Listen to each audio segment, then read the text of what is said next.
이 목걸이 어디서 났어? 회장 취임 30주년 기념식장 한가운데서 그 말이 터졌습니다. 냉정하다는 말만 듣던 백만장자 회장 한태준. 그는 신입 청소부의 팔을 붙잡은 채 손을 떨고 있었습니다. 낡은 은목걸이 안쪽에는 25년 전 그의 결혼기념일이 새겨져 있었죠. 누가 준 거냐고 묻잖아. 그날 그는 처음으로 직원들 앞에서 무너졌습니다. 이 목걸이 하나가 25년의 세월을 통째로 뒤집을 줄은 아무도 몰랐어요. 왜 한 회장은 청소부 앞에서 그렇게까지 흔들린 걸까요? 사연 시작 전 구독과 좋아요를 꾹 눌러주세요. 또 어디서 듣고 계신지 댓글 남겨주시면 그곳으로 행운이 깃들기를 간절히 바라겠습니다. 오늘의 사연 시작합니다. 본사 30층 회장실은 고요했습니다. 한태준 회장은 책상에 앉아 서류를 보고 있었어요. 대기업 회장으로 30년을 살아온 남자였죠. 오늘은 취임 30주년 기념식이 열리는 날이었어요. 비서실장 박현수가 문을 두드렸습니다. 회장님, 준비됐습니다. 전 직원이 대강당에서 기다리고 있습니다. 한태준은 고개를 끄덕였어요. 거울 앞에서 넥타이를 한 번 더 매만졌죠. 30년이라는 시간이 그의 얼굴에도 깊게 새겨져 있었습니다. 대강당으로 가는 복도는 고요했어요. 구두 소리만 차갑게 울렸죠. 문이 열리자 500명이 넘는 직원들이 일제히 일어섰습니다. 박수 소리가 터져 나왔어요. 한태준은 무표정한 얼굴로 단상에 올랐습니다. 그의 눈빛엔 어떤 감정도 보이지 않았어요. 냉혈한이라는 별명이 괜히 붙은 게 아니었죠. 축사를 시작하려는 순간이었습니다. 강당 뒤편에서 작은 소리가 들렸어요. 물걸레가 바닥에 떨어지는 소리였습니다. 한 여성이 황급히 몸을 숙이고 있었어요. 신입 청소부였죠. 그녀는 행사 시작 전 마지막 정리를 하다가 늦어버린 것 같았습니다. 서둘러 바닥을 닦으며 뒷문 쪽으로 빠져나가려 했어요. 한태준의 시선이 그쪽으로 향했습니다. 그리고 그 순간 그의 눈이 한 곳에 멈췄어요. 청소부의 목에서 무언가가 반짝였죠. 하트 펜던트의 은목걸이였습니다. 그녀가 몸을 숙일 때마다 옷깃 밖으로 살짝 보였다 사라지곤 했어요. 한태준의 손이 떨리기 시작했습니다. 마이크를 잡은 손에서 힘이 빠져나가는 게 느껴졌어요. 그는 단상에서 내려왔습니다. 직원들이 웅성거리기 시작했죠. 회장님? 박 실장이 당황한 목소리로 불렀지만 한태준은 듣지 못했어요. 그는 청소부를 향해 걸어가고 있었습니다. 발걸음이 점점 빨라졌어요. 청소부는 고개를 숙인 채 걸레질을 하고 있었습니다. 한서연이라는 이름표가 유니폼에 달려 있었어요. 그녀는 회장이 다가오는 줄도 모르고 있었죠. 뒷문까지 3m 거리였습니다. 한태준이 그녀의 앞을 막아섰어요. 서연이 깜짝 놀라 고개를 들었습니다. 회장의 얼굴이 바로 앞에 있었어요. 그의 눈은 서연의 목을 향하고 있었죠. 그 목걸이 어디서 났어? 목소리가 떨렸습니다. 수백 명이 숨죽인 강당에 그 말만 울려 퍼졌어요. 서연은 당황해서 뒤로 물러났죠. 하지만 한태준의 손이 더 빨랐습니다. 그는 서연의 팔을 붙잡았어요. 누가 준 거냐고 묻잖아. 서연의 눈이 커졌습니다. 무슨 일인지 이해할 수 없었어요. 회장의 손은 그녀의 팔을 더 세게 잡고 있었죠. 저희 어머니가 물려주신. 서연이 떨리는 목소리로 대답했어요. 한태준은 목걸이를 향해 손을 뻗었습니다. 서연이 본능적으로 뒤로 물러났지만 소용없었어요. 그는 목걸이를 잡아당겼습니다. 은목걸이가 서연의 목에서 빠져나왔어요. 한태준은 그것을 손바닥 위에 올려놓고 뒤집었죠. 안쪽에 작은 각인이 있었습니다. TM 5월 12일 그의 손가락이 그 글자를 더듬었어요. 입술이 떨리기 시작했죠. 자신과 아내의 이니셜, 그리고 결혼기념일 날짜였습니다. 자신이 직접 새겨 넣었던 각인이었어요. 이게 어떻게? 한태준의 목소리가 잠겼습니다. 그의 눈에서 눈물이 줄줄 흘러내렸어요. 강당이 얼어붙었습니다. 아무도 움직이지 못했어요. 냉혈한이라 불리던 회장이 눈물을 흘리는 모습을 본 사람은 아무도 없었죠. 박 실장조차 입을 벌린 채 서 있을 뿐이었습니다. 회장님, 괜찮으십니까? 누군가 조심스럽게 물었지만 한태준은 대답하지 않았어요. 그는 목걸이를 쥔 채 그 자리에 주저앉았습니다. 무릎이 바닥에 닿았어요. 서연은 어찌할 바를 몰랐습니다. 회장이 자신의 목걸이를 보고 우는 이유를 알 수 없었어요. 그저 두려움만 밀려왔죠. 주변 직원들의 시선이 모두 자신에게 쏠려 있었습니다. 누군가 휴대폰을 꺼냈어요. 촬영이 시작됐습니다. 또 다른 사람도 카메라를 켰어요. 순식간에 여러 대의 휴대폰이 이 장면을 담고 있었죠. 박 실장이 황급히 달려왔습니다. 회장님, 일어나시죠. 회장실로 가시죠. 그는 한태준의 팔을 잡고 일으켰어요. 한태준이 고개를 들었어요. 그의 눈빛이 서연의 얼굴을 훑쳤습니다. 이마, 코, 입술, 턱선까지 천천히 살폈어요. 자네 몇 살인가? 25살입니다. 어머니는 3년 전에 돌아가셨어요. 한태준의 얼굴이 하얗게 질렸습니다. 그는 입술을 깨물었어요. 목걸이를 손에서 놓고 뒤돌아섰습니다. 박 실장이 그의 등을 떠밀듯 회장실로 데려갔습니다. 강당에는 웅성거림만 남았어요. 직원들은 서로 눈빛을 주고받으며 수군거렸죠. 서연은 목에 걸린 목걸이를 정리하고 황급히 강당을 빠져나갔습니다. 1층 청소부 휴게실에 도착했을 때 서연의 다리가 풀렸어요. 의자에 주저앉아 숨을 고르려 했지만 심장이 진정되지 않았죠. 무슨 일이 벌어진 건지 도무지 이해할 수 없었습니다.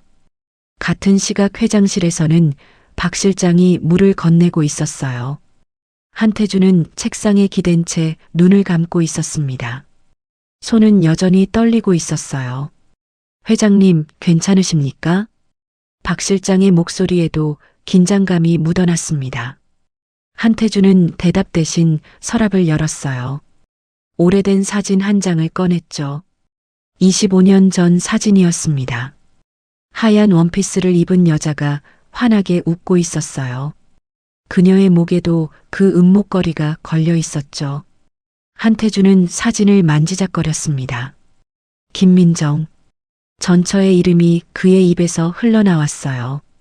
박 실장, 아까 그 청소부 인사 기록 가져와. 즉시 가져오겠습니다. 박 실장이 나가고 혼자 남은 한태준은 창밖을 바라봤어요. 서울 시내가 여전히 바쁘게 돌아가고 있었죠. 하지만 그의 세계는 방금 멈춰버린 것 같았습니다. 30분 후 박 실장이 서류를 들고 돌아왔어요. 한서연, 25세. 본사 청소 신입 2개월 차. 학력 고졸. 부칠난 공백. 모친 김민정. 3년 전 사망.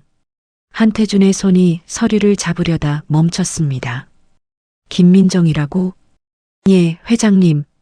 그의 얼굴에서 모든 피가 빠져나가는 것 같았어요. 박 실장은 조심스럽게 물었죠. 회장님, 혹시 아시는 분이십니까? 한태준은 대답하지 않았습니다. 그는 서류를 펼쳤어요. 주소, 의료 기록, 모든 것을 천천히 읽어내려갔죠. 그리고 한 줄에서 시선이 멈췄습니다. 만성 신부전. 주 3회 투석 치료 중. 그날 저녁 사내 커뮤니티는 난리가 났습니다. 회장님이 청소부한테 무릎 꿇었다는 글이 올라왔어요. 영상도 함께 퍼졌죠. 댓글이 순식간에 수백 개 달렸습니다. 대체 무슨 일이야? 저 청소부 누구야? 회장님 저렇게 우는 거 처음 봤어. 서연은 자신의 이름이 회사 전체에 퍼지고 있다는 걸 몰랐습니다. 그녀는 지하철을 타고 집으로 가는 중이었어요. 작은 원룸이었죠.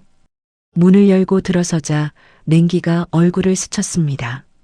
서연은 목걸이를 벗어 책상 위에 올려놓았어요. 어머니가 돌아가시기 전 마지막으로 쥐어준 유품이었습니다. 이것만은 절대 잃어버리지 말라는 말과 함께였죠. 서연은 목걸이의 각인을 들여다봤습니다. 어머니는 이 의미를 한 번도 말해주지 않았어요. 그날 밤 한태주는 잠들지 못했습니다. 회장실 소파에 앉은 채 밤을 지새웠어요. 손에는 25년 전 아내의 사진이 쥐어져 있었죠. 그는 사진 속 아내의 얼굴을 오랫동안 바라봤습니다. 그리고 오늘 본 청소부의 얼굴이 떠올랐어요. 이마선, 눈매, 입술 모양까지 너무나 닮아 있었습니다. 한태주는 서류를 다시 펼쳤어요. 부칠난 공백. 그 네 글자가 그의 가슴을 짓눌렀습니다. 손이 떨렸어요.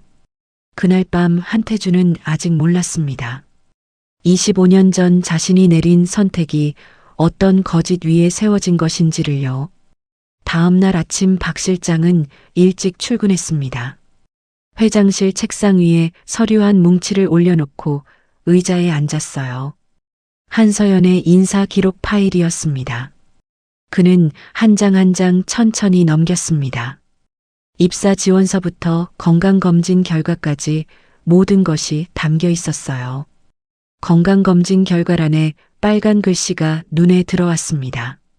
만성 신부전 사기, 주 3회 투석 필수. 박 실장의 눈썹이 찌푸려졌어요. 25세 젊은 나이에 투석이라니. 그는 계속해서 서류를 넘겼습니다. 급여 계좌 이체 내역도 있었어요. 매달 받는 월급은 180만 원이었죠. 그런데 이상한 점이 있었습니다. 서연은 월급 외에도 새벽 4시 특근 수당을 받고 있었어요. 주 5일 새벽 청소까지 하고 있었던 겁니다. 박 실장은 계산기를 두드렸죠.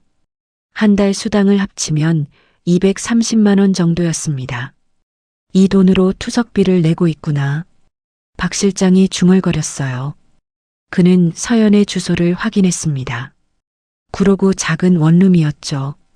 문이 열리는 소리가 들렸습니다. 한태준 회장이 들어왔어요. 어젯밤을 회장실에서 보낸 듯 정장이 구겨져 있었죠. 회장님, 자료 정리했습니다. 박 실장이 서류를 내밀었어요. 한태준은 그것을 받아들고 창가로 걸어갔습니다. 햇빛이 서류를 비췄죠. 그는 한 줄 한 줄 읽어 내려갔습니다. 만성 신부전이라는 글자에서 시선이 멈췄어요. 손가락이 그 글자를 더듬었습니다. 주 3회 투석? 예, 회장님. 대학병원 인공신장실에서 받고 있습니다. 한태준의 얼굴이 굳었어요. 그는 의자에 앉았습니다. 서류를 책상 위에 내려놓고 두 손으로 얼굴을 감쌌죠. 병원 이름이 뭔가? 서울대학병원입니다. 한태준의 손이 떨렸습니다. 25년 전 자신이 무정자증으로 불임 진단을 받았던 바로 그 병원이었어요. 우연일 리 없었죠. 의료비는? 박 실장이 다른 서류를 꺼냈습니다. 투석 1회당 15만 원 정도입니다. 주 3회면 월 180만 원 정도 나오고요. 건강보험 적용을 받아도 본인 부담금이 만만치 않습니다. 체납 기록은 3개월 전까지 있었습니다. 입사 후 밀린 금액을 나눠서 갚고 있는 것 같습니다. 한태준은 눈을 감았어요. 25세 젊은 여자가 혼자 투석비를 감당하며 살고 있다는 게 믿기지 않았습니다. 더구나 새벽 4시부터 일을 한다니. 어머니 사망 기록 자세히 알아봐. 이미 확인했습니다. 박 실장이 또 다른 서류를 꺼냈어요. 사망진단서 사본이었습니다. 김민정, 3년 전 위암으로 사망. 구로구 쪽방촌에서 거주하던 중 사망. 한태준의 가슴이 무너져 내렸습니다. 쪽방촌. 그 단어가 그를 짓눌렀어요. 대기업 회장의 전처가 쪽방촌에서 죽었다니. 장례는 무연고 장례로 처리될 뻔했는데 딸이 와서 직접 치렀다고 합니다. 화장 후 납골당에 안치했습니다. 한태준은 입술을 깨물었습니다. 그날 오후 한태준은 운전기사에게 말했어요. 서울대학병원으로 가. 회장님, 오늘 일정인 병원이. 지금 가. 목소리가 차가웠습니다. 운전기사는 더 묻지 않았어요. 병원에 도착하자 한태준은 혼자 내렸습니다. 여기서 기다려. 그는 본관 건물로 걸어 들어갔어요. 안내 데스크에서 인공신장실 위치를 물었죠. 지하 1층이었습니다. 엘리베이터를 타고 내려갔습니다. 복도는 하했어요. 소독약 냄새가 코를 찔렀죠. 인공신장실이라는 팻말이 보였습니다. 한태준은 문 앞에서 멈춰 섰어요. 유리창 너머로 안이 들여다 보였습니다. 여러 대의 투석 기계가 돌아가고 있었어요. 환자들이 침대에 누워 있었죠. 그리고 그중 한 침대에 서연이 있었습니다. 왼팔에 굵은 바늘이 꽂혀 있었어요. 빨간 피가 투명한 관을 타고 기계로 들어갔다 다시 돌아왔죠. 서연은 눈을 감고 있었습니다. 한태준은 숨을 참았어요. 창문 밖에서 지켜보는 것조차 가슴이 아팠습니다. 저렇게 아픈 아이가 새벽부터 청소 일을 하고 있다니. 간호사가 서연에게 다가갔습니다. 서연 씨, 혈압 체크할게요. 서연이 눈을 떴어요. 피곤한 얼굴이었죠. 간호사가 혈압계를 감았습니다. 오늘도 새벽 일하셨어요? 네. 몸 너무 무리하지 마세요. 투석 받으면서 일하는 것도 힘든데. 괜찮아요. 서연이 작게 웃었어요. 하지만 그 웃음엔 힘이 없었습니다. 간호사가 차트를 적으며 말했습니다. 이번 달 비용은 언제쯤 입금 가능하세요? 서연의 얼굴이 굳었어요. 이번 주 금요일에 월급 들어오면 바로 넣을게요. 알겠습니다. 너무 밀리면 곤란하니까 꼭 부탁드려요. 간호사가 다음 환자에게로 갔습니다. 서연은 다시 눈을 감았어요. 한숨이 길게 흘러나왔죠. 한태준은 주먹을 쥐었습니다. 그는 복도 벤치에 앉았습니다. 투석이 끝나길 기다렸어요. 2시간이 지났습니다. 인공신장실 문이 열리고 환자들이 하나씩 나왔죠. 서연도 나왔습니다. 팔에 거즈가 붙어 있었어요. 그녀는 천천히 걸었습니다. 다리에 힘이 없어 보였죠. 한태준은 고개를 숙였습니다. 서연이 자신을 알아보면 안 됐으니까요. 그녀가 지나갔어요. 복도 끝으로 사라졌습니다. 한태준은 그제야 숨을 내쉬었어요. 그는 천천히 일어나 인공신장실로 들어갔습니다. 간호사가 다가왔어요. 어떻게 오셨나요? 아, 환자 상태 좀 여쭤보려고요. 한서연이라는 환자. 간호사가 의아한 표정을 지었습니다. 보호자이신가요? 네, 먼 친척입니다. 거짓말이었지만 다른 방법이 없었어요. 아, 서연 씨요. 착한 친구죠. 혼자 힘들게 사는데. 상태가 어떤가요? 간호사가 차트를 확인했습니다. 사기라 이식이 필요한 상태예요. 투석으로 버티고는 있지만 근본적인 해결은 아니죠. 이식 대기 등록은? 아니요. 비용 문제도 있고 기증자를 찾기도 쉽지 않아서요. 한태준은 고개를 끄덕였어요. 감사합니다. 그는 병원을 나와 차에 올라탔습니다. 병원 입구에서 서연이 나오고 있었어요. 그녀는 버스 정류장으로 걸어갔죠. 피곤한 걸음걸이였습니다.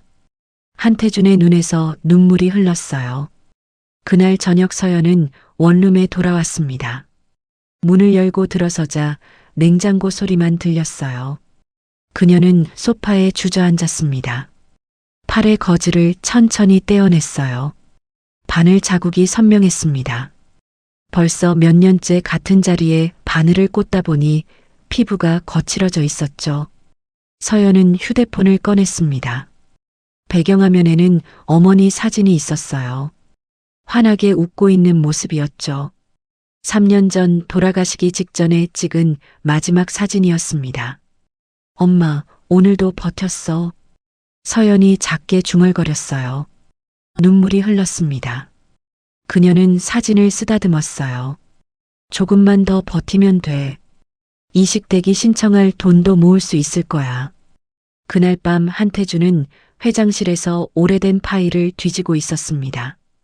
25년 전 서울대학병원 진단서를 찾고 있었어요. 분명히 어딘가 보관해 뒀을 겁니다. 1시간을 뒤진 끝에 서류를 찾았어요. 불임 진단서. 한태준의 이름이 적혀 있었죠. 발급 날짜는 25년 전 4월. 그는 서류를 펼쳤습니다. 발급병원 서울대학병원. 담당 의사 이름도 선명했어요. 한태준은 휴대폰을 꺼냈습니다.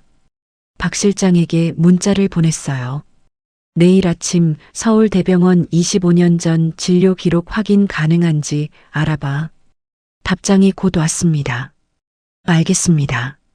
한태준은 진단서를 내려다봤어요. 그리고 문득 이상한 느낌이 들었습니다. 이 진단서를 받은 게 4월이었는데 전처 민정이 임신 사실을 말한 건 5월이었죠. 시간 순서가 맞지 않았어요. 한태준의 눈이 커졌습니다. 4월에 받은 진단서, 5월에 들은 임신 소식. 그렇다면 그 한 달 사이에 무슨 일이 있었던 걸까요? 25년 전 4월, 서울대학병원 VIP 병동은 조용했습니다. 일반 환자들은 접근조차 할 수 없는 곳이었어요. 특별한 사람들만 이용하는 공간이었죠. 한 남자가 복도를 걸어오고 있었습니다. 한도진, 한태준의 이복형이었어요. 그는 당시 부회장 직함을 달고 있었죠. 손에는 검은색 서류 가방이 들려 있었습니다. 병원장실 문을 두드렸어요. 들어오시죠. 안에서 나긋한 목소리가 들렸습니다. 도진이 문을 열고 들어갔어요. 병원장이 책상에서 일어나 악수를 청했죠. 어서 오십시오, 부회장님. 바쁘실 텐데 시간 내주셔서 감사합니다. 두 사람은 소파에 마주 앉았습니다. 병원장이 차를 따르며 말했어요. 전화로 말씀하신 거니 무엇입니까? 도진은 서류 가방을 열었습니다. 두툼한 봉투를 꺼내 테이블 위에 올려놓았어요. 병원장의 시선이 그쪽으로 향했죠. 제 동생 한태준 말입니다. 아, 회장님 동생분이시군요. 네.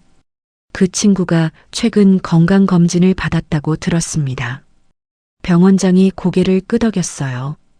그렇습니다. 정기검진이었죠. 도진은 봉투를 병원장 쪽으로 밀었습니다. 검진 결과에 하나 추가해 주셨으면 합니다. 추가라니요? 불임 진단서요. 병원장의 손이 멈췄습니다. 찻잔을 들려던 손이 공중에서 굳었어요. 그는 도진을 바라봤죠. 무슨 말씀이신지. 동생이 아이를 가질 수 없다는 진단서가 필요합니다. 도진의 목소리는 차갑고 단호했어요. 병원장은 봉투를 내려다봤습니다. 두께만 봐도 얼마나 많은 돈이 들어있는지 짐작이 갔어요. 하지만 부회장님, 그건 5억입니다. 병원장의 입이 다물어졌어요. 도진이 계속 말했습니다. 진단서 하나면 됩니다. 검사 기록은 원장님께서 알아서 처리해 주시면 되고요.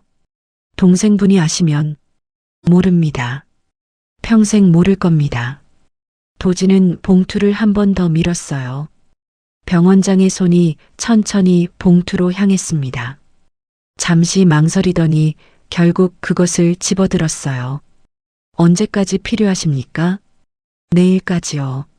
알겠습니다. 병원장이 봉투를 서랍에 넣었습니다. 도진은 만족스러운 표정으로 일어섰어요. 잘 부탁드립니다. 걱정 마십시오. 완벽하게 처리하겠습니다. 도진이 병원장실을 나섰습니다. 복도를 걸으며 그는 입가에 미소를 지었어요. 계획대로 되고 있었죠. 다음 날 한태준에게 진단서가 전달됐습니다. 불임, 무정자증, 자연 임신 불가능. 한태준은 그 진단서를 받아들고 멍하니 앉아 있었어요. 그럴 리가. 그는 재검을 요구했습니다. 하지만 병원 측은 기록을 다시 확인했다며 같은 결과를 내놨어요. 모든 게 조작된 것이었죠. 한태준은 그 진단서를 집에 가져갔습니다. 아내 김민정에게는 말하지 않았어요. 창피했습니다. 남자로서의 자존심이 무너지는 것 같았죠. 그로부터 한 달이 지났습니다. 결혼 3년 차 5월 어느 날 저녁이었어요. 민정이 저녁 식탁에 앉아 있었습니다. 얼굴이 창백했어요. 여보, 할 말이 있어. 한태준이 신문을 내려놓았습니다. 뭔데? 나 임신한 것 같아.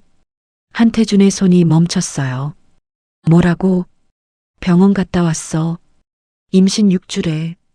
민정이 초음파 사진을 꺼냈습니다. 한태준은 그것을 받아들지 않았어요. 머릿속이 하얘졌죠. 한 달 전 받은 진단서가 떠올랐습니다. 불임, 자연 임신 불가능. 그럴 리가 없어. 한태준의 목소리가 떨렸어요. 민정이 당황한 표정으로 물었습니다. 무슨 소리야? 우리 아이잖아. 내 아이가 아니야. 한태준이 소리쳤어요. 민정이 깜짝 놀라 뒤로 물러났습니다. 여보, 왜 그래? 무슨 일 있어? 한태준은 서재로 들어가 진단서를 가져왔습니다. 민정 앞에 던졌어요. 이거 봐. 나 불임이야. 아이를 가질 수 없다고. 민정이 진단서를 집어들었어요. 손이 떨렸습니다. 이게 무슨... 재검사 받아봐. 병원이 실수한 거야. 2번 검사했어. 결과는 똑같아. 한태준의 목소리는 차가웠습니다. 민정의 눈에서 눈물이 흘렀어요. 여보, 이건 우리 아기야. 정말이야. 거짓말하지 마. 한태준이 테이블을 쳤습니다. 접시가 바닥에 떨어져 깨졌어요. 민정이 놀라서 뒤로 물러났죠. 누구야? 누구 아이야? 아무도 없어. 당신밖에 없다고. 민정이 울면서 외쳤습니다. 하지만 한태준은 믿지 않았어요. 다음 날 형 도진이 찾아왔습니다. 한태준은 형에게 모든 걸 털어놨어요. 불임 진단서, 아내의 임신, 모든 것을. 도진은 심각한 표정으로 들었습니다. 진정해. 내가 알아볼게. 형, 나 어떻게 해야 해? 한태준의 목소리에는 절망이 묻어났어요. 도진은 동생의 어깨를 두드렸습니다. 일단 증거가 필요해. 확실한 증거. 이틀 후 도진이 다시 찾아왔습니다. 손에 사진 몇 장을 들고 있었어요. 이거 봐. 한태준이 사진을 받아들었습니다. 민정이 어떤 남자와 카페에 앉아 있는 모습이었어요. 둘이 마주보고 웃고 있었죠. 이게 뭐야? 내 아내야. 일주일 동안 3번이나 만났어. 한태준의 손이 떨렸어요. 다음 사진에는 2 사람이 나란히 걷는 모습이 있었습니다. 남자가 민정의 어깨에 손을 올리고 있었어요. 저 남자가 누구야? 대학 동창이래. 최근에 다시 연락했다고 하더군. 도진의 목소리는 침착했습니다. 하지만 사실 그 사진들은 모두 합성이었어요. 민정은 단지 대학 동창회에 한 번 참석했을 뿐이었죠. 도진이 전문가를 고용해 사진을 조작한 겁니다. 한태준은 사진을 구겼어요. 이 여자가 감히. 그날 밤 한태준은 민정과 마주 앉았습니다. 사진을 던졌어요. 이게 뭐야? 민정이 사진을 봤습니다. 얼굴이 하얗게 질렸어요. 이건 동창회 사진이야. 여기 사람들 전부 내 대학 친구들이야. 거짓말. 정말이야. 그날 동창회 갔었어. 다른 사람들도 있었다고. 민정이 다른 사진을 찾아보려 했습니다. 하지만 도진이 준 사진에는 다른 사람들이 모두 잘려나가 있었어요. 재검사 받자. 제발. 병원 실수일 거야. 민정이 울며 애원했습니다. 한태주는 고개를 저었어요. 이혼하자. 뭐? 이혼해. 당장 집에서 나가. 민정의 다리가 풀렸습니다. 바닥에 주저앉았어요. 여보, 제발. 한 번만 믿어줘. 재검사만. 나가. 한태준이 소리쳤습니다. 민정은 떨리는 손으로 그의 바지를 잡았어요. 당신 언젠가 후회할 거예요. 이건 정말 당신 아이라고. 내 아이는 없어. 앞으로도 없을 거야. 한태준은 민정의 손을 뿌리쳤습니다. 방으로 들어가 문을 잠갔어요. 민정은 밤새 문 앞에서 울었습니다. 하지만 아침이 되자 짐을 쌌어요. 갈 곳이 없었죠. 친정은 이미 오래전에 연을 끊은 상태였습니다. 한태준은 이혼 서류를 내밀었습니다. 민정은 서류를 받아들었어요. 떨리는 손으로 서명했습니다. 이 아이는 당신을 닮을 거예요. 그게 민정의 마지막 말이었습니다. 그녀는 집을 나갔어요. 뱃속의 아이와 단둘이. 한태준은 창문 너머로 그녀가 사라지는 걸 지켜봤습니다. 가슴 한쪽이 무너지는 것 같았지만 고개를 돌렸어요. 나는 자식이 없다. 그는 그 말을 되뇌었습니다. 그리고 그날부터 25년 동안 같은 말을 반복했어요. 현재 한태준은 25년 전 진단서를 다시 펼쳤습니다. 그는 휴대폰을 들었습니다. 박 실장에게 전화를 걸었어요. 박 실장, 내일 아침 서울대병원 가자. 알겠습니다, 회장님. 25년 전 진료 기록 전부 확인할 거야. 혹시 무슨 일이? 형을 만나야겠어. 한태준의 목소리는 차갑게 식어 있었습니다. 전화를 끊고 그는 창밖을 바라봤어요. 서울 시내 불빛이 반짝이고 있었죠. 25년 전 그날 형이 서둘러 사진을 가져온 게 떠올랐습니다. 너무 빨랐어요. 이틀 만에 증거를 찾아낸다는 게 이상했죠. 그런데 그때는 몰랐습니다. 분노에 눈이 멀어 아무것도 보지 못했어요. 한태준의 주먹이 책상을 쳤습니다. 정말 만약에 모든 게 거짓이었다면 어떻게 되는 걸까요? 다음 날 아침 한태준은 평소보다 일찍 회사에 도착했습니다. 아직 해가 완전히 뜨지 않은 시간이었어요. 주차장은 텅 비어 있었죠. 한태준은 엘리베이터를 타지 않았습니다. 계단을 이용해 천천히 올라갔어요. 3층, 4층, 5층. 각 층을 지날 때마다 복도를 살폈죠. 새벽 청소팀이 일하는 시간이었습니다. 6층에서 멈춰 섰어요. 복도 끝에서 청소 카트를 미는 사람이 보였습니다. 서연이었죠. 한태준은 기둥 뒤로 몸을 숨겼습니다. 서연은 유리창을 닫고 있었어요. 스프레이를 뿌리고 천으로 문지르는 동작을 반복했죠. 잠시 후 서연이 손을 멈췄습니다. 오른손으로 왼손 엄지 손톱을 긁었어요. 생각에 잠긴 듯한 표정이었죠. 한태준의 눈이 커졌습니다. 그 버릇, 민정과 똑같았어요. 긴장하거나 무언가 고민할 때면 민정도 손톱을 만지작거렸죠. 서연이 다시 청소를 시작했습니다. 서연이 카트를 밀고 복도를 이동했습니다. 한태준 쪽으로 다가오고 있었어요. 그는 더 안쪽으로 몸을 숨겼죠. 서연이 지나갔습니다. 그녀의 목에서 은목걸이가 살짝 보였어요. 아침 불빛에 반짝였죠. 한태준은 서연이 완전히 사라진 후에야 움직였습니다. 가슴이 두근거렸어요. 손이 떨렸죠. 회장실로 돌아왔을 때 박 실장이 기다리고 있었습니다. 회장님, 일찍 오셨네요. 보고할 거 있나? 한태준이 의자에 앉으며 물었어요. 박 실장이 서류 봉투를 꺼냈습니다. 병원 자금 흐름 확인했습니다. 말해봐. 25년 전 4월 10일 부회장님 계좌에서 5억이 출금됐습니다. 한태준의 손이 멈췄어요. 같은 날 서울대병원 병원장 개인 계좌로 5억이 입금됐고요. 박 실장이 통장 사본을 내밀었습니다. 한태준은 그것을 받아들었어요. 날짜를 확인했죠. 4월 10일. 자신이 진단서를 받기 하루 전이었습니다. 병원장은 5년 전 캐나다로 이민 갔습니다. 현재 연락 두절 상태입니다. 주소는 토론토 교외 지역인데 정확한 위치는 파악 중입니다. 한태준은 서류를 책상에 내려놨어요. 주먹을 쥐었다 폈다를 반복했습니다. 형이 정말로. 그는 말을 끝맺지 못했어요. 박 실장이 조심스럽게 물었습니다.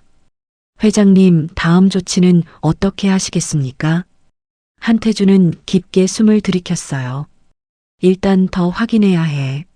무엇을 말씀이신지. 형을 건드리기 전에 확실한 증거가 필요해. 그는 창밖을 바라봤습니다. 아직은 때가 아니야. 오후가 됐습니다. 한태준은 회의에 참석했어요. 하지만 집중할 수 없었죠. 머릿속은 온통 서연 생각뿐이었습니다. 회장님? 누군가 불렀지만 듣지 못했어요. 회장님, 박 실장이 큰 소리로 불렀습니다. 한태준이 정신을 차렸어요. 아, 미안. 무슨 얘기였지? 4분기 실적 보고 드렸는데요. 그래. 계속해. 회의가 끝난 후 한태준은 혼자 회장실에 남았습니다. 책상 서랍을 열었어요. 민정의 사진을 꺼냈죠. 목에 걸린 은목걸이가 선명했습니다. 민정아.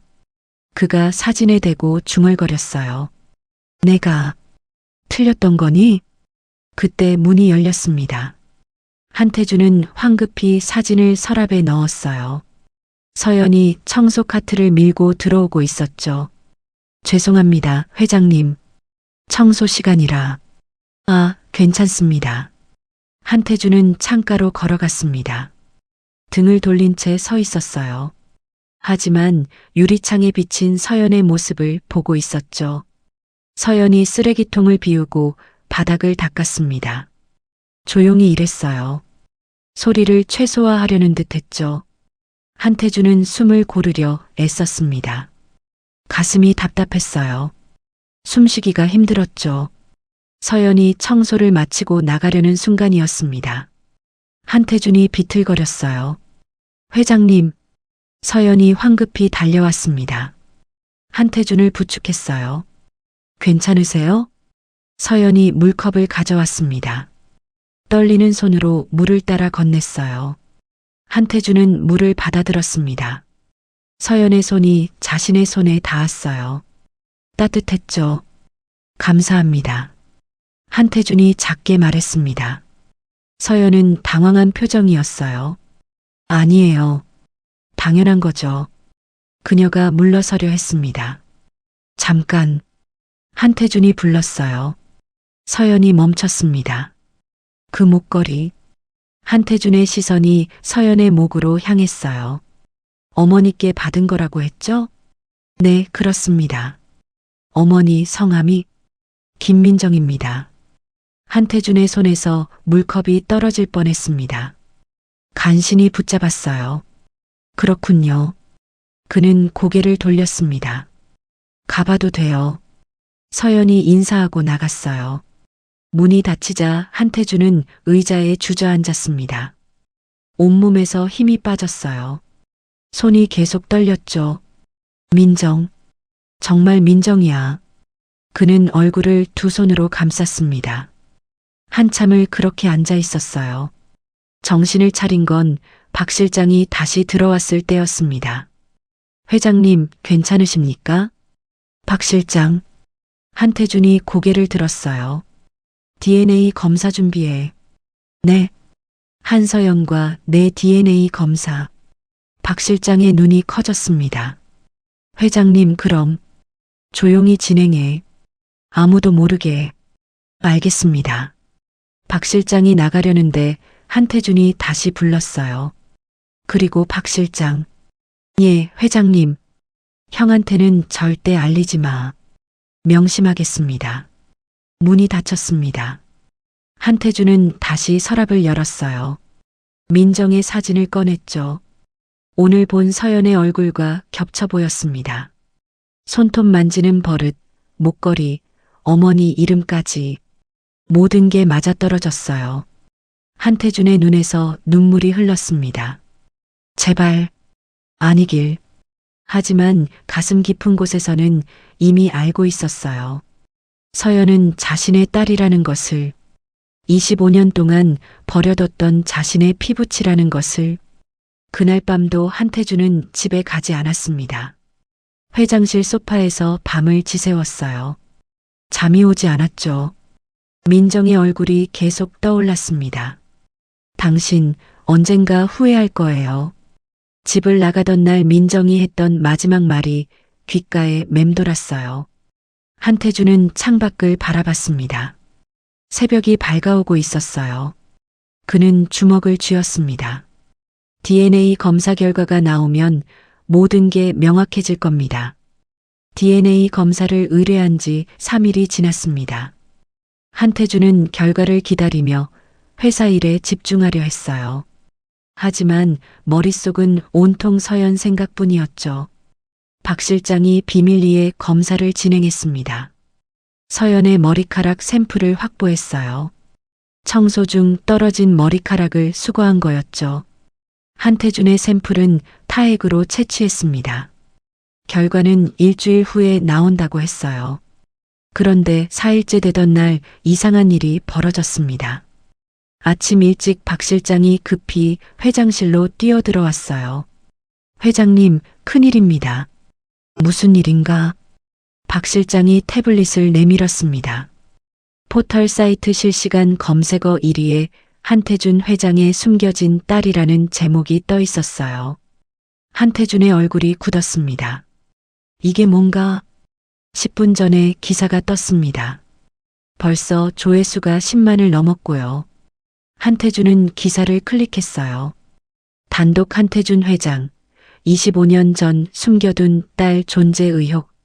기사 내용은 충격적이었습니다. 한태준 회장이 25년 전 여성과의 사이에서 딸을 뒀다는 내용이었어요. 그 딸이 현재 회사 청소부로 일하고 있다는 것까지 상세히 나와 있었죠. 더 놀라운 건 DNA 검사를 진행 중이라는 정보까지 포함되어 있었습니다. 누가 흘린 거야? 한태준의 목소리가 떨렸어요. 검사기관 쪽에서는 절대 아니라고 합니다. 비밀 유지 서약을 했고요. 그럼 누가? 한태준의 머릿속에 한 사람이 떠올랐습니다. 형 한도진. 박 실장, 부회장 동선 확인해봐. 이미 확인했습니다. 어제 저녁 모 언론사 간부와 식사를 했습니다. 한태준은 주먹을 쥐었어요. 형이었습니다. DNA 검사 사실을 어떻게든 알아낸 거죠. 더 있습니다, 회장님. 박 실장이 또 다른 기사를 보여줬어요.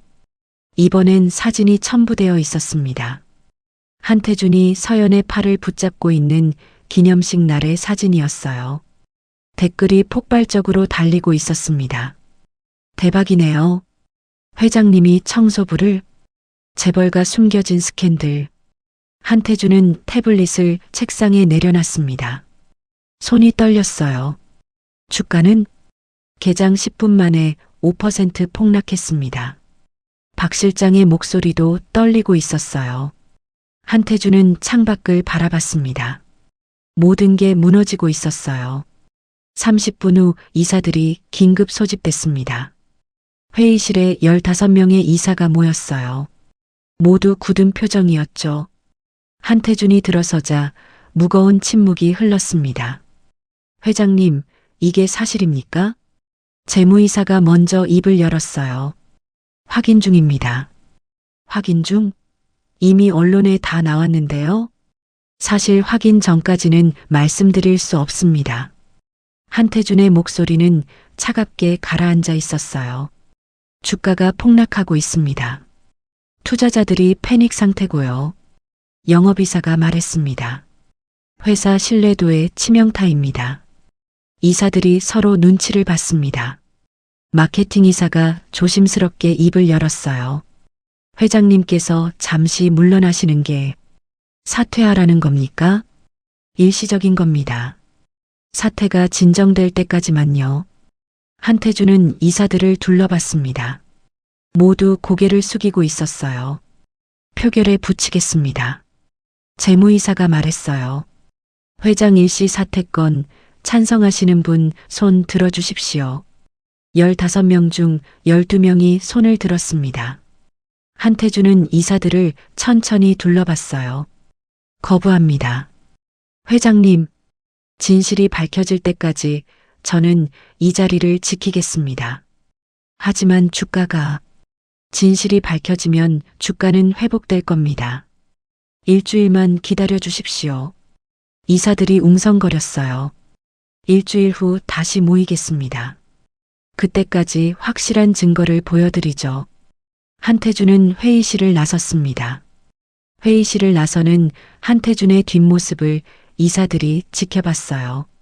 같은 시각 본사 1층에서는 서연이 인사팀에 불려가고 있었습니다. 한서연 씨 맞으시죠? 인사팀장이 차갑게 물었어요. 네. 회사 이미지에 심각한 타격을 줬습니다. 제가 무슨 해고 통보합니다. 오늘까지만 출근하세요. 서연의 얼굴이 하얗게 질렸어요. 왜요? 제가 뭘 잘못했는데요? 인터넷 기사 못 보셨어요? 인사팀장이 컴퓨터 화면을 돌렸습니다. 서연의 사진이 크게 떠 있었어요. 회장 숨겨둔 딸이라는 제목과 함께였죠. 이게 뭐예요? 서연이 떨리는 목소리로 물었어요. 모르셨다고 해도 결과는 같습니다. 회사를 떠나주세요. 저 억울해요. 저는 아무것도. 보안팀이 나가실 때까지 동행할 겁니다. 인사팀장이 전화기를 들었어요. 서연은 휴게실로 돌아가 짐을 쌌습니다. 동료들이 수군거리는 소리가 들렸어요. 진짜 회장님 딸이래? 청소부가 재벌 딸이라니. 근데 왜 여기서 일한 거야? 서연은 아무 말도 하지 않았습니다.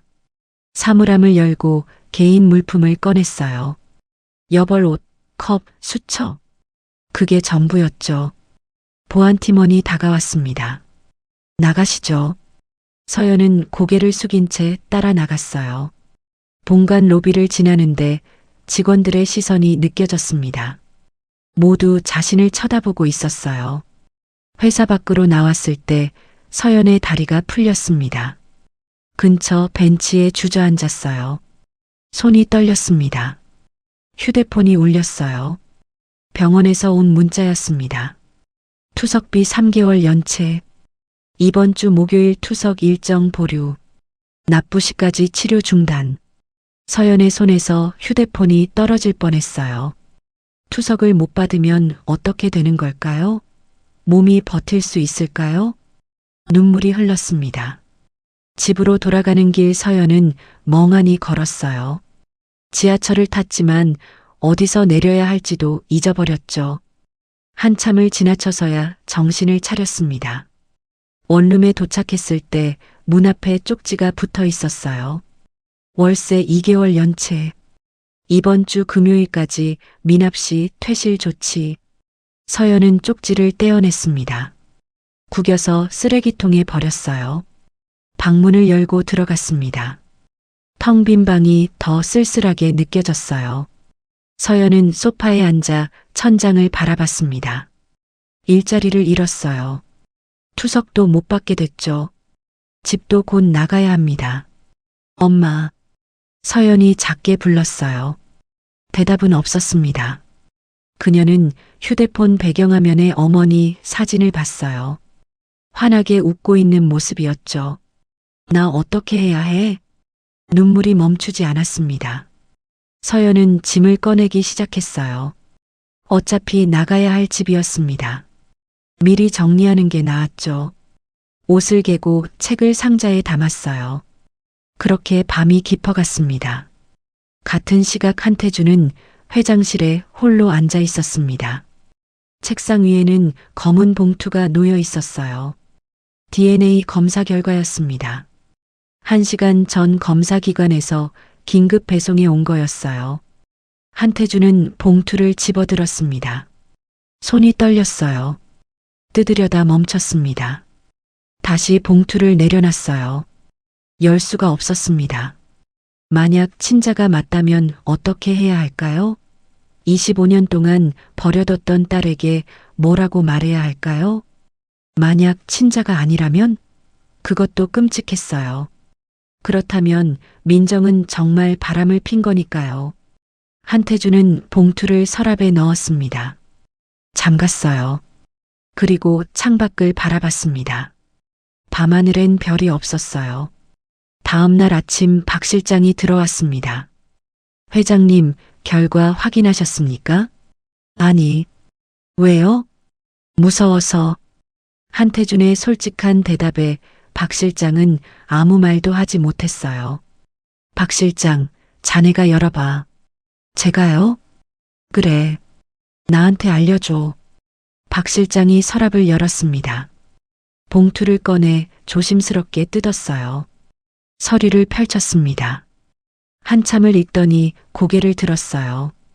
회장님, 말해봐. 박 실장의 목소리가 떨렸습니다. 친자 확률 99.9%입니다. 한태준의 손에서 펜이 떨어졌어요. 책상 위로 구르다 바닥에 떨어졌죠. 뭐라고? 한서연 씨는 회장님의 친딸이 맞습니다. 한태준은 의자에서 일어났습니다. 비틀거렸어요. 박 실장이 황급히 부축했죠. 회장님. 한태준은 박 실장의 손을 뿌리쳤습니다. 창가로 걸어갔어요. 서울 시내가 내려다 보였습니다. 그의 눈에서 눈물이 흘렀어요. 딸이었어. 정말 내 딸이었어. 25년. 그는 25년 동안 딸을 버려두고 살았습니다. 민정을 의심했고 쫓아냈고 아이를 혼자 키우게 만들었어요. 그리고 지금 그 아이는 투석을 받으며 청소 일을 하고 있었죠. 한태준은 바닥에 무릎을 꿇었습니다. 미안해. 미안해. 박 실장은 조용히 방을 나갔어요. 혼자 남은 한태준은 한참을 울었습니다. 하지만 그는 아직 몰랐습니다. 이 진실 앞에서 자신이 어떤 선택을 하게 될지를요. DNA 결과가 확정된 그날 오후 박 실장은 검찰청에 있었습니다. 은행 거래 기록, 병원 자금 흐름, 모든 증거를 들고 갔습니다. 수사관 앞에 서류를 펼쳤죠. 25년 전 진단서 위조 사건입니다. 수사관이 서류를 넘겼습니다. 두툼한 파일이었어요. 날짜별로 정리된 거래 내역이 빼곡했죠. 한도진 부회장이 병원장에게 5억을 건넸고 그 돈으로 동생의 불임 진단서를 위조했습니다. 증거가 확실합니까? 은행 거래 내역이 있습니다. 날짜도 정확히 일치하고요. 박 실장이 형광펜으로 표시된 부분을 가리켰습니다. 4월 10일 5억 출금, 같은 날 병원장 계좌로 5억 입금. 이틀 후 진단서가 발급됐습니다. 수사관이 고개를 끄덕였어요. 긴급 체포영장 신청하겠습니다. 감사합니다. 박 실장이 검찰청을 나왔습니다. 한태준에게 전화를 걸었어요. 회장님, 체포영장 신청됐습니다. 언제쯤? 오늘 저녁 발부될 겁니다. 한태준은 잠시 말이 없었어요. 알겠네. 전화가 끊겼습니다. 그날 저녁 7시 한도진은 자택에서 체포됐습니다. 저녁 식사를 하던 중이었어요. 초인종이 울렸죠. 집사가 문을 열자 수사관 5명이 들어왔습니다. 한도진 씨, 진단서 위조 및 사문서 위조 혐의로 긴급 체포합니다. 도진의 손에서 수저가 떨어졌어요. 바닥에 떨어져 소리를 냈습니다. 뭐라고? 수사관이 영장을 내밀었습니다. 도지는 서류를 읽으려 했지만 글자가 보이지 않았어요. 손이 떨렸죠. 동행하시죠. 수갑이 손목에 채워졌습니다. 차가운 쇠가 살을 파고들었어요. 도지는 고개를 떨구었죠. 잠깐 옷이라도 갈아입고 지금 출발합니다. 도지는 집사를 봤어요. 변호사한테 연락해. 알겠습니다. 현관을 나서는데 플래시가 터졌습니다. 기자들이 몰려와 있었어요. 부회장님, 진단서 위조가 사실입니까? 동생을 배신한 이유가 뭡니까? 피해자에게 할 말씀은? 도지는 아무 대답도 하지 않았습니다. 고개를 숙인 채 차에 올랐어요. 창밖으로 자택이 멀어졌죠.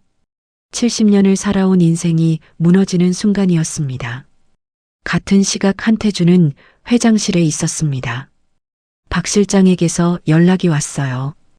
회장님, 부회장님 체포됐습니다. 한태준은 창밖을 바라봤습니다. 전화를 끊고 한태준은 의자에 앉았어요. 감정이 복잡했습니다. 형이었지만 용서할 수 없는 사람이었죠. 책상 위에 DNA 검사 결과가 놓여 있었어요. 친자 확률 99.9%. 그 숫자가 한태준의 가슴을 짓눌렀습니다. 서연이는 지금 어디 있나? 한태준이 중얼거렸어요. 시계를 봤습니다. 저녁 7시 30분. 투석 시간이었죠. 한태준은 재킷을 입었습니다. 박 실장, 서울대병원으로 가자. 지금 말씀이십니까? 지금. 두 사람은 차에 올랐어요. 병원까지 가는 30분 동안 한태준은 한마디도 하지 않았습니다. 창밖만 바라보고 있었어요. 거리에 불빛이 지나갔습니다. 사람들이 웃으며 걷고 있었어요. 평범한 일상이었죠.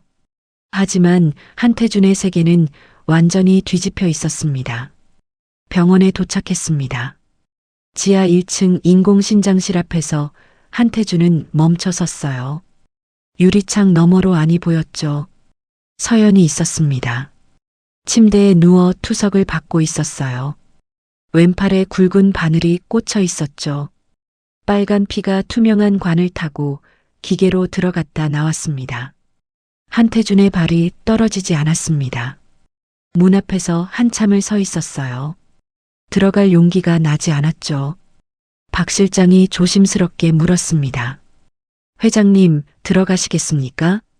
한태준은 깊게 숨을 들이켰어요. 고개를 끄덕였습니다. 문을 열고 들어갔어요. 소독약 냄새가 코를 찔렀죠. 기계 소리가 규칙적으로 들렸습니다. 환자들의 숨소리, 간호사들의 발소리, 모든 게 또렷했어요. 간호사가 다가왔습니다. 어떻게 오셨어요? 환자 면회 왔습니다. 누구요? 한서연. 간호사가 안쪽을 가리켰어요. 저쪽 끝 침대예요. 한태준은 천천히 걸어갔습니다. 발걸음 하나하나가 무거웠어요. 서연이 점점 가까워졌죠. 다른 환자들이 한태준을 봤습니다. 텔레비전에서 본 얼굴이었어요. 하지만 아무도 말을 걸지 않았죠. 서연은 눈을 감고 있었습니다. 피곤한 얼굴이었어요. 눈밑이 검게 그늘져 있었죠. 입술은 창백했습니다. 한태준은 침대 옆에 섰습니다. 서연의 얼굴을 내려다봤어요. 민정과 닮았습니다. 서연이 눈을 떴어요. 한태준을 보자 놀란 표정이 됐습니다. 회장님? 한태준은 말을 꺼내지 못했어요. 입술이 떨렸습니다. 목소리가 나오지 않았죠. 서연의 팔을 봤습니다. 바늘이 꽂힌 자리였어요. 피가 관을 타고 흘러가고 있었죠. 그 광경이 한태준의 가슴을 찔렀습니다. 한태준의 손이 떨렸습니다. 주먹을 쥐었다 폈다를 반복했어요. 괜찮으세요? 서연이 물었습니다. 한태준은 고개를 저었어요. 나는 말이 끊겼습니다. 서연은 회장을 조용히 바라봤어요. 한태준은 의자를 당겨 앉았습니다. 두 손을 무릎 위에 올려놓았어요. 손가락을 깍지 꼈다 풀었다를 반복했죠. 침묵이 흘렀습니다. 기계 돌아가는 소리만 들렸어요. 한태준이 떨리는 목소리로 말했습니다. 그날, 서연이 고개를 돌렸어요. 그날, 내 엄마를, 목소리가 잠겼습니다. 더 이상 말을 이어가지 못했어요. 침묵이 다시 흘렀습니다. 환자들의 숨소리, 간호사들의 발소리, 복도를 지나가는 사람들의 소리, 모든 소리가 멀게 느껴졌습니다. 한태준의 어깨가 떨렸어요. 고개를 숙였습니다. 눈물이 바닥으로 떨어졌어요. 한 방울, 두 방울. 서연은 아무 말도 하지 않았습니다. 그저 회장을 바라보고 있었어요. 한참이 지났습니다. 시간이 멈춘 것 같았어요. 서연이 오른손을 천천히 들었습니다. 투석 중이라 왼손은 움직일 수 없었어요. 오른손으로 목에 걸린 은목걸이를 만졌죠. 천천히 벗었습니다. 떨리는 손으로 한태준의 손 위에 올려놓았어요. 한태준이 고개를 들었습니다. 목걸이를 봤어요. TM 5월 12일 자신이 새긴 각인이었죠. 이건 서연이 작게 말했습니다. 엄마가 주신 거예요. 마지막까지 손에 쥐고 계셨어요. 한태준의 손이 목걸이를 감쌌습니다. 차가운 금속이 손바닥에 닿았어요. 엄마는 끝까지 이 목걸이를 놓지 않으셨어요. 저한테 꼭 간직하라고 하셨죠. 한태준은 목걸이를 보며 울었습니다. 민정이 마지막 순간까지 이것을 지켰다니. 자신을 원망했을 텐데, 미워했을 텐데. 미안하다. 한태준이 떨리는 목소리로 말했어요. 정말 미안하다. 서연은 천장을 바라봤습니다. 눈물이 흘렀어요. 하지만 소리내어 울지는 않았죠. 한태준은 고개를 숙였습니다. 그땐 몰랐어. 정말 몰랐어. 한태준의 목소리가 갈라졌습니다. 형이 모든 걸 조작했다는 것도, 내 엄마가 결백하다는 것도, 너를 버려뒀다는 것도. 서연은 여전히 아무 말도 하지 않았습니다. 한태준이 계속 말했어요. 25년 동안 난 내가 이 세상에 있다는 것도 몰랐어. 내 엄마가 쪽방촌에서 죽었다는 것도, 내가 혼자 투석 받으며 살고 있다는 것도. 그의 목소리가 떨렸습니다. 부모 자격이 없지. 나는 아버지라고 불릴 자격이 없어. 서연이 고개를 돌렸어요. 한태준을 봤습니다. DNA 검사 결과 나왔어요? 한태준이 고개를 끄덕였어요. 친자 99.9%야. 서연은 길게 숨을 내쉬었습니다. 그렇군요. 그녀의 목소리에는 감정이 없었어요. 한태준은 그게 더 아팠습니다. 원망이라도 해주면 좋겠는데 서연은 너무 담담했죠. 미안하다는 말밖에 할 수가 없구나. 한태준이 말했어요. 돌이킬 수 없는 시간이야. 25년을 되돌릴 수가 없어. 서연이 목걸이를 다시 봤습니다. 한태준의 손 위에 놓인 목걸이를. 가지세요. 뭐? 그게 원래 엄마 거였으니까요. 한태준은 고개를 저었어요. 아니야. 이건 내 거야. 내 엄마가 너한테 준 거잖아. 저는 모르겠어요. 서연이 눈을 감았습니다. 뭘 어떻게 해야 할지. 한태준도 몰랐습니다. 이 상황을 어떻게 해야 할지. 25년의 시간을 어떻게 메워야 할지. 두 사람은 긴 침묵 속에 앉아 있었어요. 투석 기계만 규칙적으로 돌아가고 있었습니다. 한태준은 목걸이를 쥐고 있었어요. 차가운 금속이 손바닥에 닿았습니다. 민정이 마지막까지 쥐고 있었던 것. 그녀가 25년 동안 간직했던 것. 늦었지만 한태준이 떨리는 목소리로 말했어요. 이제라도 내가 할 수 있는 게 있다면. 서연은 대답하지 않았습니다. 창밖을 바라보고 있었어요. 저녁 하늘이 어두워지고 있었죠. 한태주는 그녀의 옆에 조용히 앉아 있었습니다. 말없이 그저 함께. 투석이 끝날 때까지 한태주는 자리를 뜨지 않았어요. 3시간 동안 서연의 곁을 지켰습니다. 간호사가 바늘을 뽑았어요. 서연의 팔에 거즈를 붙였죠. 조심히 가세요. 네. 서연이 천천히 일어났습니다. 한태준도 일어났어요. 집까지 데려다 줄게. 서연은 잠시 망설이더니 고개를 끄덕였습니다. 두 사람은 병원을 나왔어요. 주차장까지 가는 동안 아무 말도 하지 않았습니다. 차에 올랐어요. 조용히 출발했습니다. 라디오도 켜지 않았어요. 침묵만 흘렀죠. 서연의 원룸 앞에 도착했습니다. 들어가렴. 네. 서연이 차에서 내렸어요. 몇 걸음 가다가 돌아섰습니다.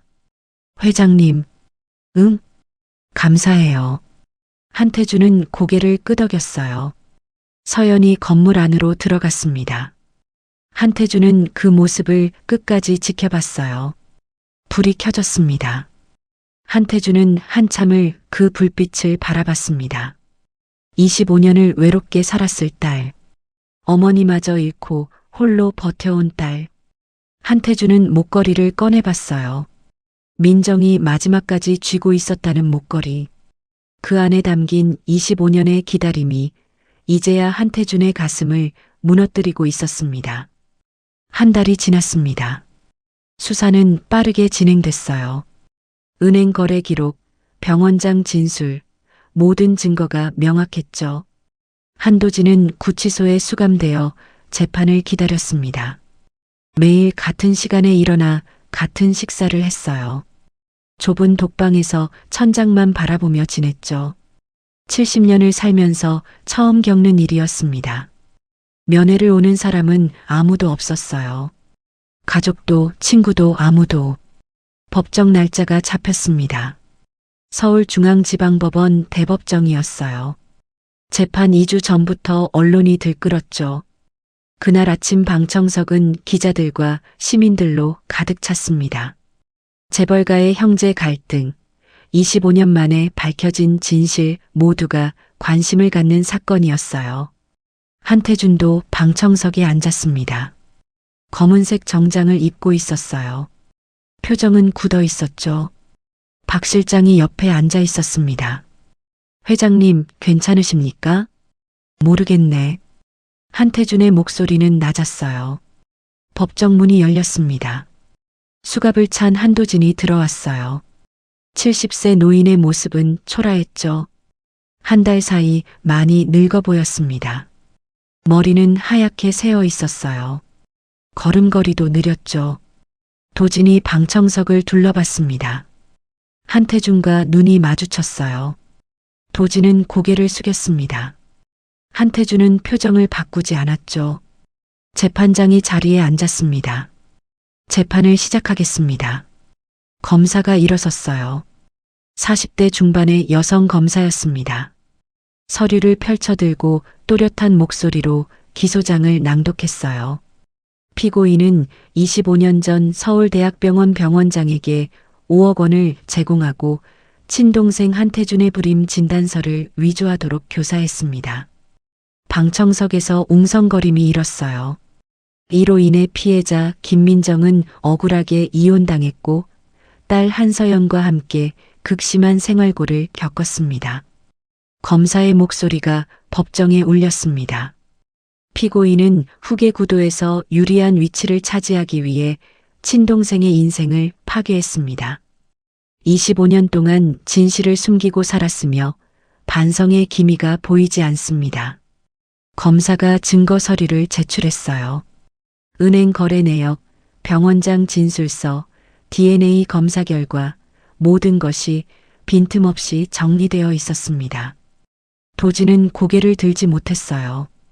변호인, 할 말 있습니까? 재판장이 물었습니다. 변호인이 일어섰어요. 60대 베테랑 변호사였습니다. 피고인은 자신의 잘못을 깊이 뉘우치고 있습니다. 고령인 점을 참작해 주시기 바랍니다. 고령이라는 것이 범죄를 정당화할 수 있습니까? 검사가 즉각 반박했어요. 25년 동안 거짓 위에 살았습니다. 피해자는 쪽방촌에서 사망했고 딸은 지금도 투석 치료를 받고 있습니다. 방청석이 술렁였습니다. 재판장이 망치를 두드렸어요. 조용히 하십시오. 법정이 다시 고요해졌습니다. 피고인, 마지막으로 할 말 있습니까? 재판장이 도진을 봤어요. 도진이 천천히 일어났습니다. 손이 떨리고 있었어요. 수갑이 찰칵거리는 소리가 조용한 법정에 울렸죠. 죄송합니다. 그의 목소리는 잠겨 있었습니다. 동생에게 그리고 김민정 씨와 한서연 씨에게 용서를 구합니다. 방청석에 한태준은 무표정하게 앉아 있었어요. 욕심이 저를 눈멀게 했습니다. 회사를 지키고 싶었고 아버지께 인정받고 싶었습니다. 도진의 목소리가 떨렸어요. 하지만 그 과정에서 가장 소중한 것을 잃었습니다. 동생과의 신뢰, 가족의 의미, 모든 것을요. 그는 방청석을 향해 고개를 숙였습니다. 제가 저지른 죄는 용서받을 수 없다는 걸 압니다. 남은 인생을 속죄하며 살겠습니다. 재판장이 고개를 끄덕였어요. 서류를 검토했습니다. 한참을 읽더니 망치를 들었죠. 피고인 한도진에게 사문서 위조, 위계에 의한 이혼 교사 등의 죄목으로 징역 8년을 선고합니다. 망치가 내려쳤습니다. 쾅! 소리가 법정에 울렸어요.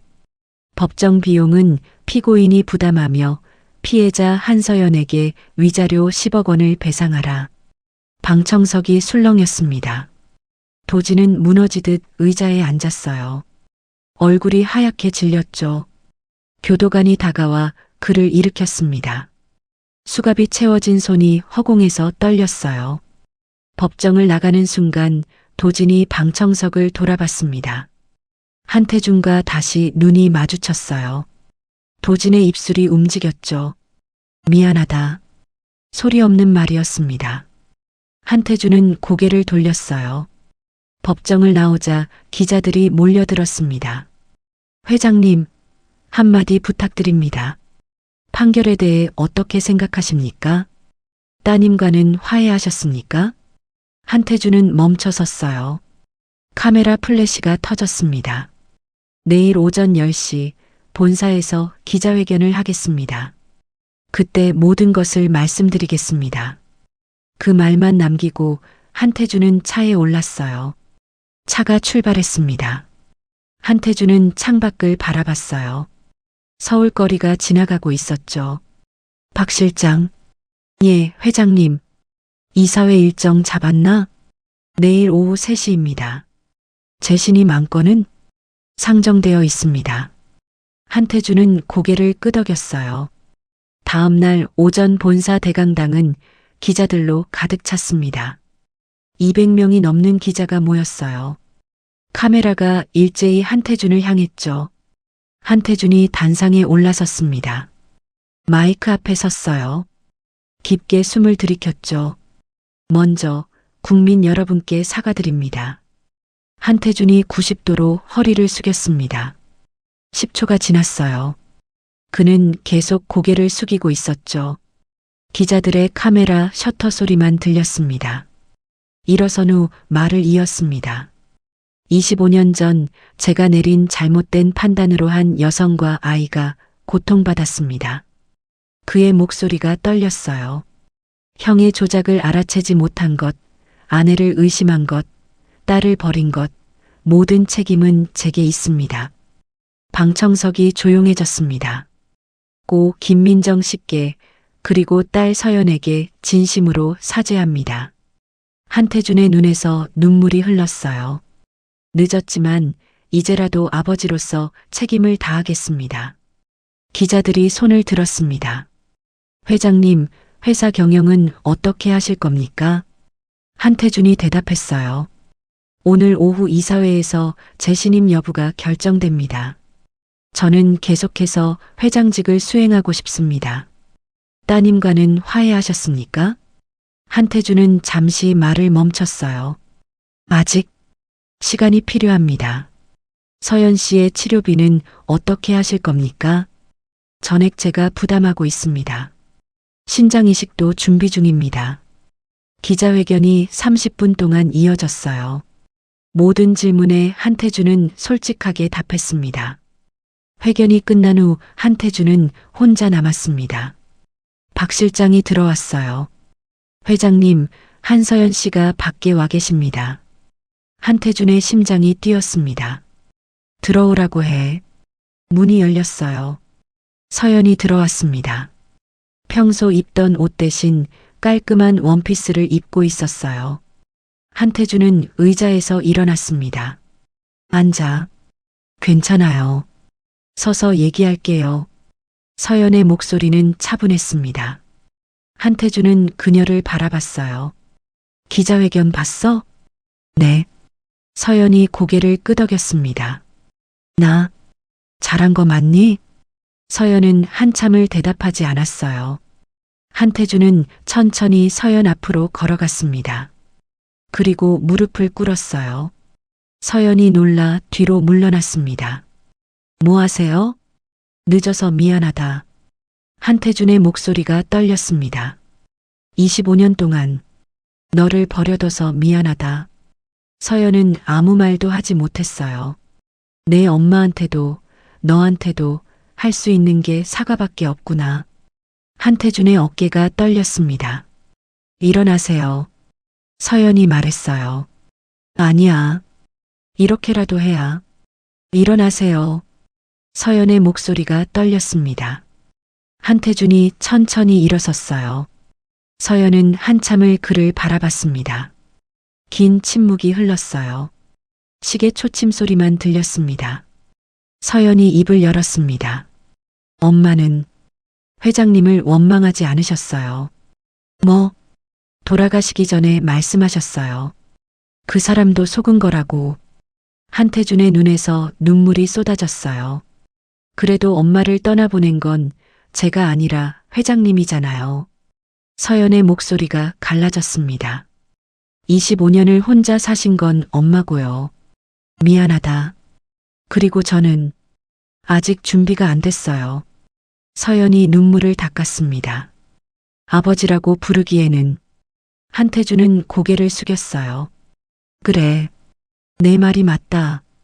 서연이 천천히 고개를 끄덕였습니다. 아주 작게, 거의 보이지 않을 정도로. 시간이 필요해요. 얼마든지 기다리마. 하루아침에 바뀌는 건 없잖아요. 안다. 서연이 돌아서려다 멈췄어요. 하지만 떠나지는 않을게요. 한태준이 고개를 들었습니다. 뭐, 엄마가 원하셨을 것 같아서요. 회장님과 저와 다시 만나는 걸. 서연이 문을 향해 걸어갔습니다. 손잡이를 잡고 뒤돌아봤어요. 천천히 가요. 우리. 그리고 문을 닫았습니다. 한태준은 그 자리에 한참을 서 있었어요. 서연의 마지막 말이 귓가에 맴돌았습니다. 우리라는 단어. 그 한마디가 한태준의 가슴을 채웠어요. 오후 3시 이사회가 열렸습니다. 15명의 이사가 모였어요. 재무이사가 안건을 발표했습니다. 한태준 회장 재신임건 표결에 붙이겠습니다. 이사들이 투표용지를 받았어요. 한태준은 회의실 밖에서 기다렸습니다. 10분이 지났어요. 문이 열렸습니다. 회장님 들어오시죠. 한태준이 들어갔어요. 재무이사가 결과를 발표했습니다. 찬성 13표, 반대 2표. 회장 재신임이 통과됐습니다. 한태준은 깊게 숨을 내쉬었어요. 완전한 용서는 아니었습니다. 하지만 시작은 될 수 있었죠. 그리고 한태준은 깨달았습니다. 어떤 관계는 하루아침에 만들어지는 게 아니라는 것을요. 3개월이 지났습니다. 서연의 투석 치료는 계속됐어요.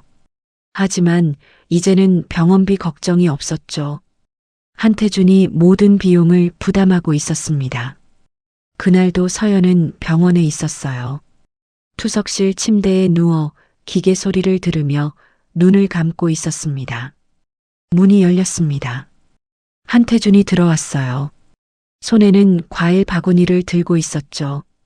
또 오셨어요? 서연이 눈을 뜨며 물었습니다. 응. 오늘 검사 결과 나왔어. 한태준이 의자에 앉았어요. 무슨 검사요? 신장이식 적합성 검사. 서연의 눈이 커졌습니다. 그거 하셨어요? 응. 지난주에. 한태준이 봉투를 꺼냈어요. 서연에게 건넸습니다. 서연이 서류를 펼쳤어요.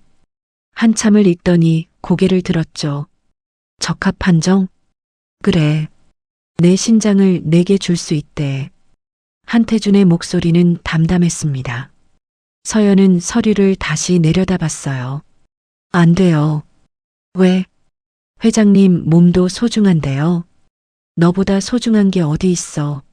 한태준이 서연의 손을 잡았습니다. 처음으로 잡아보는 딸의 손이었어요. 차갑고 가늘었죠. 나 아주 건강해. 신장 하나 없어도 살 수 있어. 하지만 서연아. 한태준의 목소리가 떨렸어요. 25년 동안 아무것도 해주지 못했어. 이제라도 해주고 싶구나. 서연은 고개를 돌렸습니다. 눈물이 흘렀어요. 무서워요. 뭐가? 수술도 무섭고, 회장님한테 빚진 것 같아서도 무섭고, 한태준은 서연의 손을 꽉 잡았어요. 빚이 아니야. 이건 아버지가 딸에게 하는 거야. 서연이 한태준을 봤습니다. 그의 눈에는 진심이 가득했어요.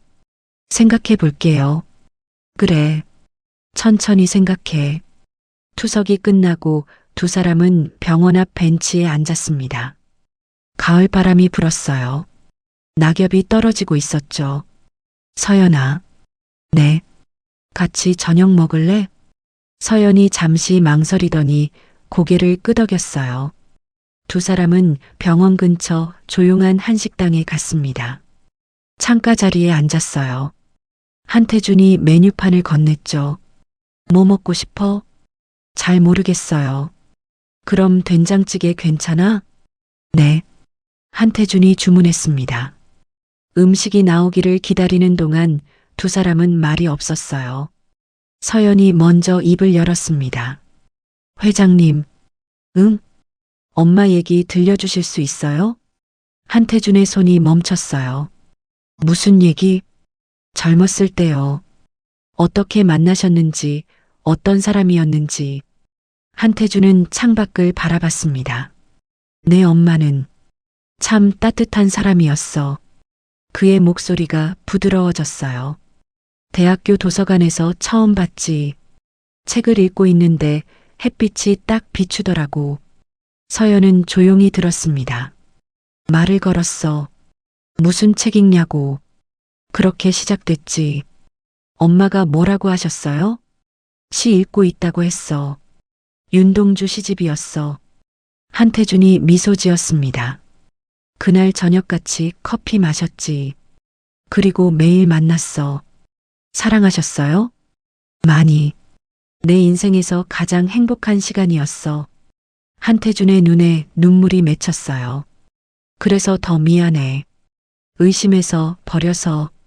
서연도 눈물을 닦았습니다. 음식이 나왔어요. 두 사람은 천천히 식사를 했습니다. 한태준이 반찬을 서연 쪽으로 밀었어요. 많이 먹어. 너무 말랐어. 네. 서연이 작게 웃었습니다. 식사를 마치고 나오는데 한태준이 물었어요. 집까지 데려다 줄까? 괜찮아요. 지하철 타고 갈게요. 같이 가자.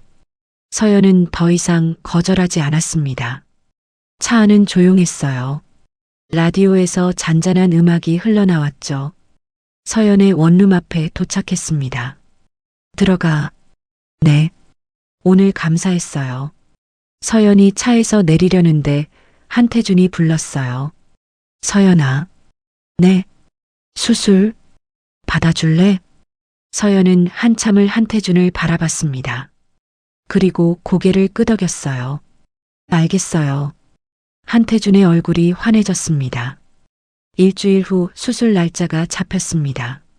한태준과 서연은 같은 날 수술을 받기로 했어요. 서울대병원 특별실이었죠. 수술 전날 밤 한태준은 서연의 병실을 찾아갔습니다.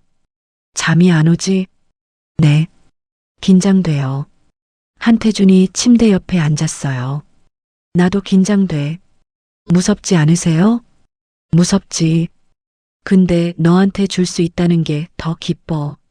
서연의 눈에서 눈물이 흘렀습니다. 고마워요. 고맙긴. 내가 고맙지. 한태준이 주머니에서 뭔가를 꺼냈어요. 은목걸이였습니다. 이거. 서연이 놀랐습니다. 내가 투석실에서 내게 준 거. 기억나지? 네. 수술 끝나면 이거 다시 너한테 걸어줄게. 한태준이 목걸이를 서연의 손에 올려놓았어요. 엄마가 평생 지킨 거야. 이제 내가 지켜. 서연은 목걸이를 꽉 쥐었습니다. 네. 다음 날 아침 수술이 시작됐습니다. 한태준이 먼저 수술실로 들어갔어요. 마취가 시작됐죠. 의식이 흐려지기 전 마지막으로 떠오른 생각은 서연이었습니다. 잘 되게 해주세요. 수술은 6시간 동안 계속됐어요. 한태준의 심장이 서연에게 이식됐습니다. 모든 게 순조로웠어요. 한태준이 눈을 떴습니다. 회복실이었어요. 몸이 무겁게 느껴졌죠. 회장님, 박 실장이 달려왔습니다. 서연이는 성공했습니다. 거부 반응도 없고요. 한태준은 눈을 감았어요. 안도의 한숨이 나왔습니다. 일주일 후 두 사람은 같은 병실로 옮겨졌습니다. 나란히 침대에 누워 있었어요. 어때? 한태준이 물었습니다. 좋아요. 몸이 가벼워진 것 같아요. 서연이 웃었습니다. 다행이다. 회장님은요? 나 괜찮아. 신장 하나로도 충분해. 두 사람은 웃었어요. 창밖으로 겨울 햇살이 들어오고 있었습니다. 한 달 후 퇴원했습니다. 한태준은 서연을 자신의 집으로 데려갔어요. 여기서 지내자. 여기요? 응. 혼자 살기엔 너무 크잖아. 서연은 집안을 둘러봤습니다. 넓고 따뜻했어요. 그날부터 두 사람은 함께 살기 시작했습니다. 처음엔 어색했어요. 식사 시간도 대화도 모든 게 낯설었죠. 하지만 시간이 지나며 익숙해졌습니다. 어느 날 저녁 두 사람은 식탁에 마주 앉았어요. 한태준이 국을 떠서 서연에게 건넸습니다. 많이 먹어.